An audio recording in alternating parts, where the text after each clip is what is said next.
Akwụkwọ onye amụma Ezikiel isi nke 15. Okwu Jehova wee ruo m ntị sị, nwa nke mmadụ, gịnị ka osisi vaịnị bụ karịa osisi ọbụla, bụ alaka vaịnị nke dịworo n'etiti osisi niile nke oke ọhịa? A ga-esi n'ime ya were osisi ime ihe ije ozi, maọbụ a ga-esi n'ime ya were mkpọmkpọ ịkọkwasị ihe ọbụla n'elu ya? Lee, n'ọkụ ka a tụbaworo ya ịbụ nri ya, isi ya abụọ ka ọkụ rịpịaworo, etiti ya anụjuwokwa. Ọ ga-aba n'ije ozi ọbụla? Lee, mgbe o zuru oke, adịghị ewere ya mee ihe ije ozi.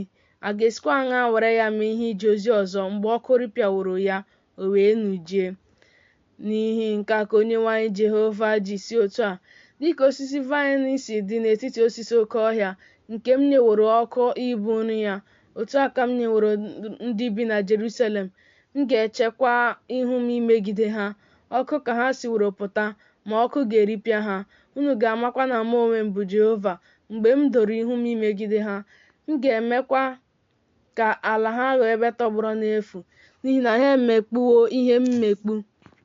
Ọ bụ ihe si n'ọnụ Onyenwe anyị Jehova pụta.